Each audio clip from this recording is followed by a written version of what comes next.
அதனால் இப்போ தாய்மொழி மீட்சி உங்களுக்கு தெரியும். தமிழை வந்து இது கொஞ்சம் காட்டுறேன், இதுக்கு பின்னாடி நான் நிறைய போட்டு காட்டுவேன். என் மொழியின் தொன்மம் என்ன, என் இது என்ன, அது பெருமை என்ன. நான் சிதைந்து அழிய விட முடியாது. என் தாயை மரணப்படுக்கையில் விட்டுட்டு போக முடியாது. நான் மீட்டு மறு கட்டமைப்பை உருவாக்குவேன்.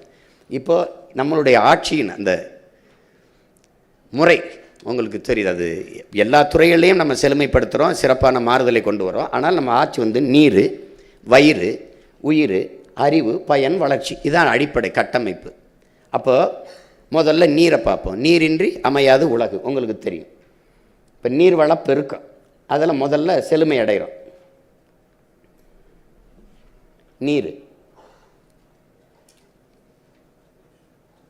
நீரின்றி அமையாது உலகனின் யார் யாருக்கும் வானின்றி அமையாது ஒழுக்கு.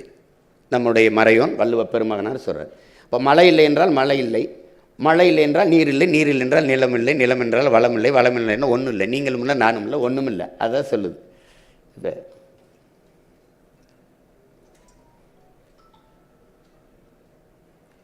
இப்போ முதல்ல நீர் வளப்பெருக்கம்.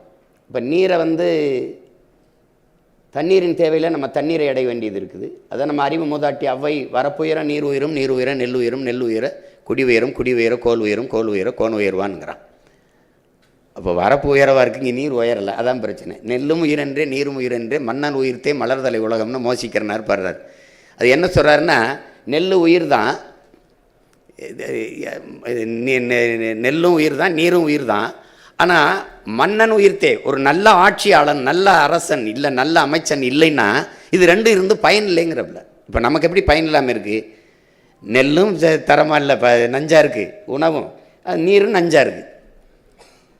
வற்றாத பாருங்கள், 36 ஆறுகள் நமக்கு இருந்திருக்குது. 154 ஆறுகள் நீர் தமிழ் நிலத்தில் பண்டை தமிழகத்தில் வளங்கொழிக்க செஞ்சுருக்கு.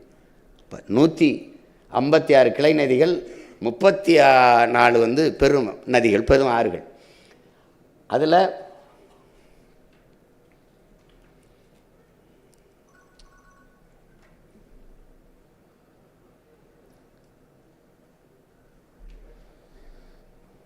நம்ம பாட்டை என்ன பாடுறோம்? காவிரி தென்பண்ணை பாலாறு தமிழ் கண்டதொருவை பொருணை நிதி என மேவிய பல ஆறு கூட திருமேனி செழித்த தமிழ்நாடுங்கிறான். இருக்குது, ஆனால் ஆறு தான் இல்லை, நீர் தான் இல்லைன்னா. வைகையும் இல்லை, காவிரியும் இல்லை, பாலாறும் இல்லை, பொருணை அதான் அந்த தாமிரபரணியை தான் பொருணைங்கிறார். வடகிழக்கு பருவமழை, தென்மேற்கு பருவமழை, இப்படி பல பருவமழைகள் நமக்கு அமுதமாக இந்த பூமியில் பொழிந்து செழிக்க வச்சிச்சு. இன்றைக்கி பருவமழைங்கிறதே ஒன்று கிடையாது, உங்களுக்கு தெரியும். பருவமழைங்களே கிடையாது, பெருமழை அல்லது புயல் மழை இதான். ஏன்னா நம்ம காலநிலையை பருவநிலையை மாற்றிட்டதுனால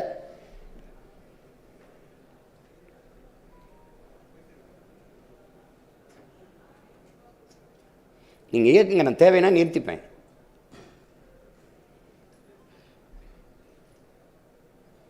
உலகத்தில் முதலாக ஓடுகிற நீரை தடுத்து பாசனத்திற்கு பயன்படுத்தி விட முடியும் என்று 1800 ஆண்டுக்கு முன்னாடி அறிவியல் தொழில்நுட்பம் வளராத காலத்திலே உலகத்திற்கு நிரூபித்தவன் நம்முடைய பாட்டன் கரிகால் பெருவளத்தான். எத்தனையோ மன்னர்கள் இருந்தாலும் பெருவளத்தான் என்ற பேர் அவனுக்கு தான் வந்தது. ஏன்னா அந்த நீரை தேக்கி வளத்தை பெருக்கினான்ங்கிறதுக்காக. அப்போ வந்து நம்ம 150 லட்சம் குறுக்கம் ஏக்கருங்க குறுக்கம் விவசாயம் பண்ணோம், வேளாண்மை. இன்றைக்கி வந்து 120 ஆயிடுச்சு. இப்போ தமிழ்நாட்டுக்கு நமக்கு 980 மில்லிமீட்டர் மழை பெய்யுது ஒரு ஆண்டுக்கு.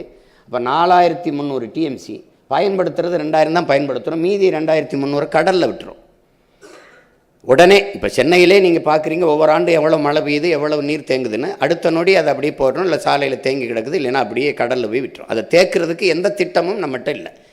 வீட்டுக்கு வீடு மழை நீரை சேமிப்போம்னு சொன்னாங்க. நான் வீட்டில் சேமித்தோம், நாட்டில் எங்கே சேமித்தாங்கன்னா அதுக்கு பதில் இல்லை. இன்றைக்கி ஏரி குளமெல்லாம் குடியிருப்புகளாக மாற்றினதான் இவருடைய சாதனை. அப்போ தென் மாநிலங்களில் அதிக மழைப்பொழிவு பெறுகிற மாநிலத்தில் ஒன்று தமிழ்நாடு. நமக்கு போதுமான அளவுக்கு நீர் இருக்குது. இப்போ 2300 டிஎம்சியில் 150 டிஎம்சிக்கு கர்நாடகாவில் கையேந்திரம். ஒரு 500 டிஎம்சியை நம்ம சேமிச்சிட்டாலே நம்ம பிற மாநிலத்தை சார்ந்து நீர் தேவைக்கு நிற்க வேண்டிய அவசியம் இல்லை. அப்போ அதுக்கு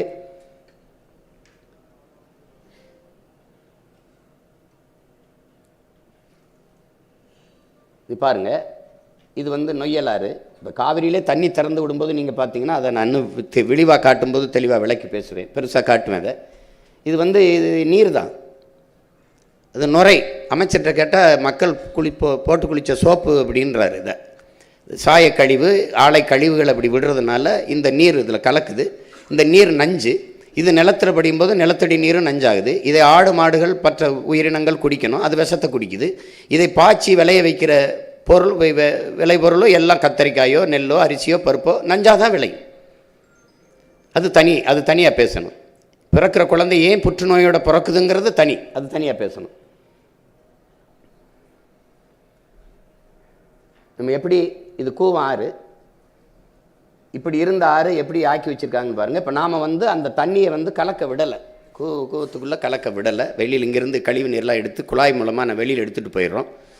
மறுபடியும் தூய நீர் ஓடுற மாதிரி வருது. அதை நல்ல நதியாகவே மாற்றிடுறோம். நம்ம அதை தெளிவாக விளக்கி பின்னாடி போட்டு காட்டுறேன் நான். அப்புறம்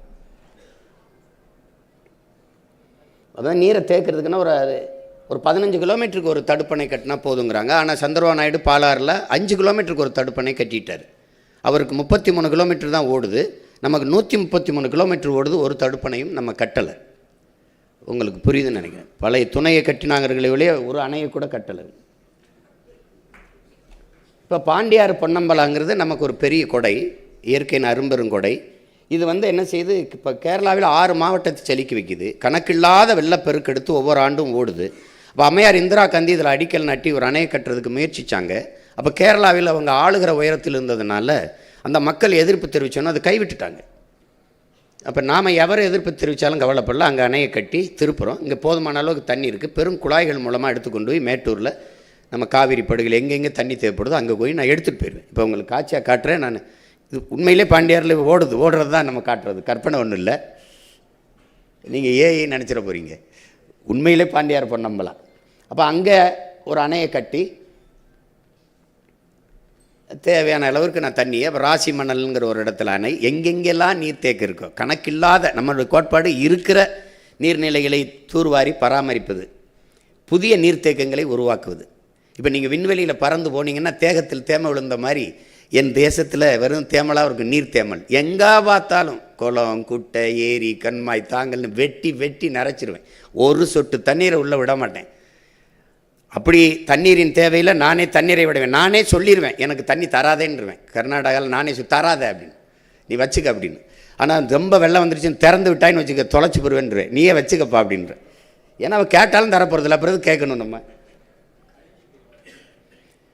இப்போ நமக்கு என்ன இதில் கவனிக்கணும்னா, அறிவை வளர்க்கும் கல்வி, உயிரை காக்கும் மருத்துவம், உலக உயிர்களின் உயிர் தேவையாக இருக்கிற நீர், இது மூன்றும் விற்பனைக்கு வந்து விட்ட நாடு அல்லது சுடுகாடு. அறிவை வளர்க்கும் கல்வி ஒரு மிகப்பெரிய வியாபார பண்டமாயிருச்சு. உயிரை காக்கும் மருத்துவம் பெரிய வியாபார பண்டமாயிருச்சு.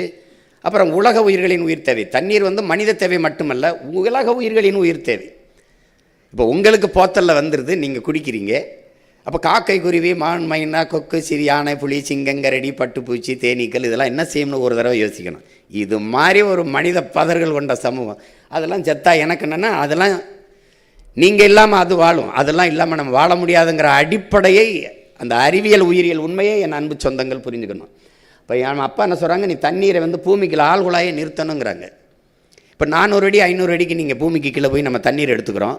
அப்போ மற்ற மரங்கள் செடி கொடிகள் அந்த 400 அடி 500 அடிக்கு வேற உள்ள இறக்கி தண்ணீர் எடுக்க முடியுமான்னு பார்க்கணும். அப்போ உனக்கு தண்ணீர் என்ன வானத்தில் தேடு, மேகத்தில் தேடு. அப்போ அங்கே மேலே இருக்கிற தண்ணீரை கீழே அறுவடை செஞ்சு கொண்டு வா. அதுக்கு ஒரே வழிதான் இருக்குது, மரம் தான் மேகத்தை அறுவடை செய்து பூமிக்கு மழையாக கொண்டு வரும். அதான் மரம், மண்ணின் வரம் வரப்பதே மனிதாரம்ங்கிறோம். இது மரத்துக்கு மாநாடு வர்றான், மரத்தோட பேசிட்டுக்கான்னு சிரிக்கிறீங்க. நான் என்ன செய்கிறது உங்களை போய்? மரத்துக்கு ஓட்டாக இருக்கானுங்க, மரத்துக்கு ஓட்டு இல்லை, என் உயிர் அதுக்கிட்ட இருக்குது, அதனால நான் பேசுகிறேன். உலகத்தில் எல்லா உயிரினமும் நற்காற்றை சுவாசிட்டு நச்சுக்காற்றை வெளியிடும். மரம் செடி கொடிகளை தான் நச்சுக்காற்றை சுவாசிட்டு நற்காற்றை வெளியிடும். இந்த இயற்கையின் முறையில் நம்ம யாரும் உயிரோடு இருக்க முடியாது.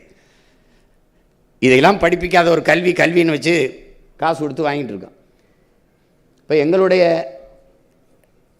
அதை தான் சொல்கிறார் நம்ம அப்பா நம்மால் வரவங்க சொல்கிறாங்க. இங்கே என்ன பார்த்தீங்கன்னா, இந்த குடிநீரை பாருங்கள், அரசு மடிக்கணினி கொடுக்குது, மிதிவண்டி கொடுக்குது, மாவு அரைக்கிற எந்திரம் கொடுக்குது, மசாலா அரைக்கிறது கொடுக்குது, எல்லாம் கொடுக்குது. இதெல்லாம் இலவசம். நான் ரொம்ப நாள் விமர்சிச்சுட்டேன், இலவசங்கிற சொல்ல எடுத்துட்டாங்க. விலையில்லா. எனக்கு திருட்டுன்னு சொல்லிட்டுனா அப்படி சொல்லக்கூடாது, முறைகேடு அப்படி சொல்கிறோம்ல, அது மாற்று பேர் இல்லை தமிழில். அதனால் அது விலையில்லா மடிக்கணினி. நான் கேட்டேன், இப்போ விலை இல்லாமல் எங்களுக்கு கொடுக்குறீங்க, நீங்கள் வாங்கின இடத்துல விலை இல்லையான்னு கேட்டேன். இது ஒரு திட்டம் பாருங்கள். அரசு காசில் தன் கட்சிக்கு தன்னுடைய முத்திரை தன்னுடைய சின்னத்தை போட்டு 5000 கொடுக்குறேன், 2000 கொடுக்குறேன், அரிசி கொடுக்குறேன், வேட்டி செலவு கொடுக்குறேன்னா அதில் அரசு காசில் தன் கட்சிக்கு வாக்கு சேகரித்துக்கிறது மாதிரி ஒரு நிர்வாக சீர்கேடு, ஒரு கொடுமை எங்கேயாவது இருக்கா பாரு. ஏன் உங்கள்கிட்ட சொல்கிறேன், நீங்கள் தான் கேட்க வேண்டிய ஆளுங்க, நீங்கள் தான் கேட்கணும். பாருங்கள், தண்ணீர் மிக உயர்ந்த சந்தை பொருளாக மாற்றிடுச்சு. இதில் என்னென்னா, நம்ம ஐயா அப்துல் கலாம் அவர் சொல்கிறாங்க, 800 கோடி மக்கள் உலகில் 100 கோடி மக்களுக்கு தான் குடிநீர் இருக்குங்கிறாங்க. 2 விழுக்காடு தான் இருக்குது. இப்போ 2 விழுக்காடு இருக்குன்னு தெரிஞ்ச பிறகு இதை 20 விழுக்காடாக உயர்த்துறது அப்படின்னு சிந்திக்காமல் 2 விழுக்காடு தான் இருக்கா, அப்போ விற்றா நல்லா சம்பாதிக்கலாம்னு நினச்சான் பாருங்க. அவன் தான் உலகத்தில் கொடுமை, ஹிட்லரையும் விட கொடியவன் அவன் தான். இந்த மூளை தான் ஆபத்தான மூளை. பாருங்கள், எல்லாம் விற்றுட்டு இப்போ சொல்கிறான், நீ இந்த பூமி நீரற்ற நிலமாக மாறிடுச்சுன்னு அறிக்கை விடுறான். அவ்வளோதான் அவனுடைய பொறுப்பு, அவ்வளோதான் பொறுப்பு. இப்போ தமிழ்நாடு அறிவிக்கிறதுல 10 மாவட்டத்தில் நிலத்துக்கு கீழே நீர் இல்லைன்ட்டு, அவ்வளோதான் அரசினுடைய பொறுப்பு முடிஞ்சிடுச்சு.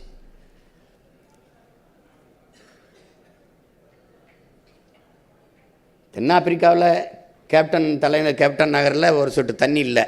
அது தென்னாப்பிரிக்காவில் கேப்டன் நகருக்கு வந்தது நமக்கு வராதுன்னு நம்ம சொல்ல முடியாது. இப்போ பாருங்கள், மனிதர்கள் நம்ம போத்தலில் குடிக்கிறோம், இந்த மற்ற உயிரினங்கள் படுகிற பாட பாருங்கள், அந்த பாவம் நம்மளை சும்மா விடுமான்னு பாருங்க. இங்கே பாருங்கள், இந்த அணிலெலாம் கையெடுத்து கும்பிட்டு தண்ணி கேட்குது பாருங்கள், என்ன கொடுமை பாரு. அணிலுக்கும் தண்ணிக்கு நான் தான் போராட வேண்டியிருக்கு.